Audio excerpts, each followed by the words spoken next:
Bueno, estamos trabajando en vivo en directo. Está Violeta Carrera Pereira, socióloga y economista, y Pablo Roma, analista político. Hola, buen día. Gracias por estar este lunes después de las elecciones. Arranco con la economía, buen día. Porque hoy la pregunta de todo el mundo es ¿qué va a pasar con el dólar, no? Sí, perdón, aclaro igual una cosa. Soy socióloga orientada en economía, Está bien, por las dudas. bien. No quiero Está robarme bien, está título bien. de nadie, por si hay economistas mirando y se enojan. No, me parece que en relación al dólar, obviamente esto le da un montón de oxígeno al gobierno. Lo más esperable es que se estabilice, incluso se acerque a mitad de banda, o por lo menos que se sostenga en 1.400, que le estaba costando muchísimo al gobierno. El gobierno, entre lo que gastó lo que vendió el Tesoro argentino, lo que compró de pesos el Tesoro de Estados Unidos y lo que intervino el Central, había gastado alrededor de 3.000 millones de dólares en el último mes desde la elección de PBA hasta ahora. Ayer Caputo decía que bajaba un 10%, ¿no? Un 10% aproximadamente. Porque se iba a mantener en las bandas, digamos. 1.360, 1.380, quizás, por ahí. Que es un número que es más alto del que veníamos viendo pre-julio. En julio empieza a aumentar el valor del dólar, ¿no? Sobre todo con el desarme de las LEFIs, que si se quiere no es solamente por el riesgo Cuca, digo, el gobierno venía teniendo malas decisiones macroeconómicas vinculadas de vuelta al desarme de las LEFI, pero también, por ejemplo, a la no compra de dólares desde el Tesoro, sabiendo que había un montón de vencimientos que todavía hoy tenemos para el último trimestre de lo que queda del año con organismos internacionales. Entonces, es esperable, por supuesto, una merma del dólar, pero que tampoco va a volver a valores pre-julio, porque todavía falta un trimestre de pago a organismos internacionales. El gobierno no compró los dólares que necesita todavía para hacer frente a esas obligaciones de deuda. Y además es un trimestre que es baja la oferta de dólares en general, porque ya pasó la cosecha gruesa, ¿no? Claro. ¿Cómo está el país, Pablo? ¿Cómo estás? Buen día. Buen día. Bueno, creo que la elección de ayer lo que muestra es que un sector importante de la ciudadanía le ha dado un voto de confianza al gobierno. Ese voto de confianza yo creo que no es un cheque en blanco. Me parece que hay un reconocimiento de que el gobierno necesita más tiempo para desarrollar su plan. Ahora, sí, el gobierno tiene que entender con responsabilidad este resultado que implica, generar también las condiciones de lo que la ciudadanía espera, ¿no? Esa conexión entre... Que espera estar mejor económicamente. El voto de confianza es estar mejor, ¿puede llegar a ser la fórmula para el 2027? No, 2027 estamos hablando de un proceso muy largo, hay que mirarlo más en plazos más cortos. Yo creo que el gobierno necesita encontrar un camino donde pueda responder a esta demanda. La sociedad le ha dado una confianza muy, muy importante, digamos, ¿no? Porque también en la previa, para muchos votantes, por ejemplo, moderados, la situación de que gane el peronismo hoy se la imaginaban como una situación más caótica. Creo que la ciudadanía de alguna manera fue más cauta en ese sentido. Y ahora, eso no quita que no le pidan resultados al gobierno, porque la verdad que la situación económica es muy compleja. Yo entiendo que el gobierno hoy avanzó en términos de la estabilidad política, digamos, ¿no? Ahora, se terminó de esquema como partido político, el esquema Libertad Avanza, ¿no? económico y las tensiones del esquema económico no están resueltas y esta elección no lo resuelve. Entonces yo creo que en ese sentido el gobierno tiene que tener responsabilidad. Lo que quedó claro es que ahora el riesgo Cuca no existe más, porque después de la victoria, ya voy con Lore, hacer un repaso del mapa también, cómo fue desde el 2021 a la actualidad.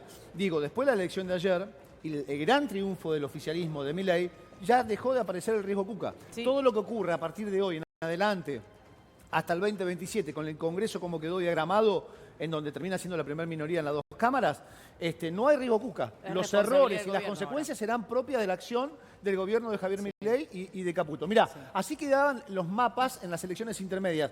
Acá hay algo para analizar. Acá también una gran elección del Colo Santilli. Una gran elección del Colo Santilli en el 2021. Un escenario bastante parecido, con la diferencia de que el candidato ya estaba desde antes, ¿no? Claro. Digo, acá Santilli termina teniendo estos últimos 18 días para encabezar una lista, y la verdad es que hasta el propio Milei ahora en entrevista está dándole la derecha diciendo que hizo una gran campaña y una gran elección. Y que ayudó a que mucha gente, el famoso voto blando, se la acerque. Sí, no solamente eso, ese abrazo con Patricia Bullrich, yo me pregunto si no será la futura fórmula en algún momento, ¿no? Y Patricia en la ciudad de Buenos Aires, Santilli en la provincia. Exactamente, claro. Exactamente. Bueno, en el 2023 ya vemos un cambio en lo que es Unión por la Patria, también con el cambio de los nombres de los partidos.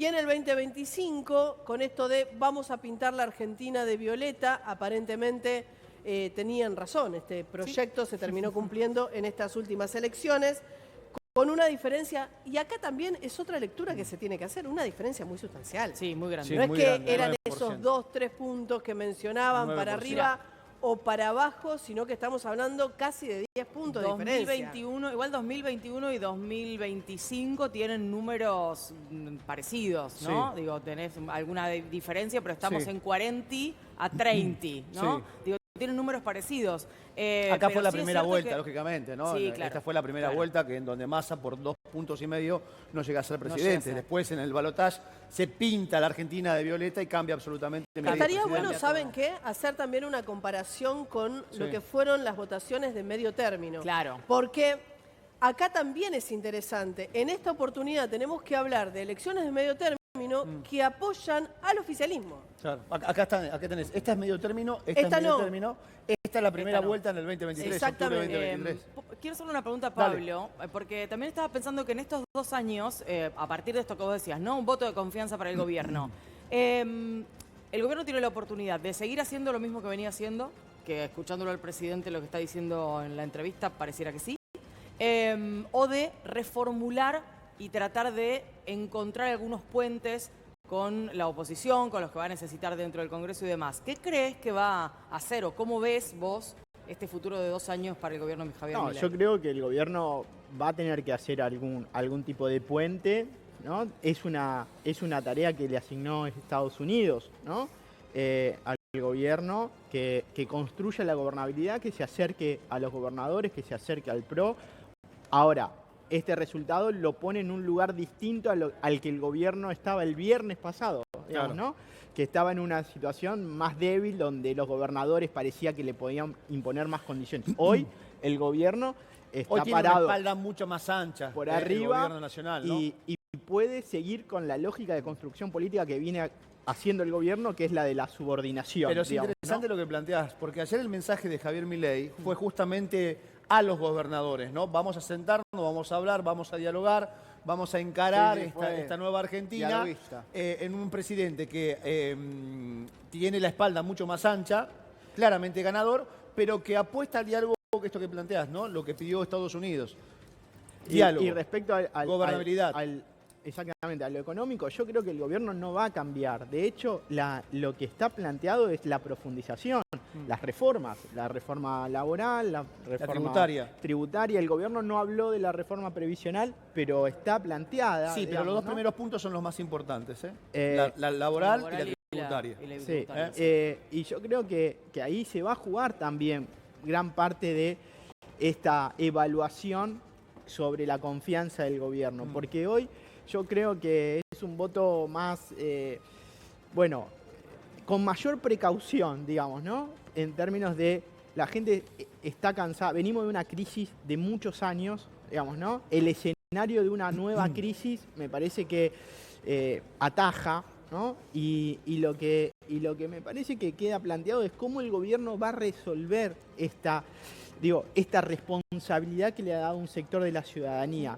Yo creo que si el gobierno lo toma como respaldo absoluto, es decir, voy a seguir en esta línea de ajuste, voy a seguir pegándole a los jubilados, en la medida de que no logre resultados económicos, de mejora económica para sectores mayoritarios, bueno, recordemos que en 2017 Esteban Bullrich le gana a Cristina Fernández de Kirchner y a los 2 meses la situación era otra, digamos, ¿no?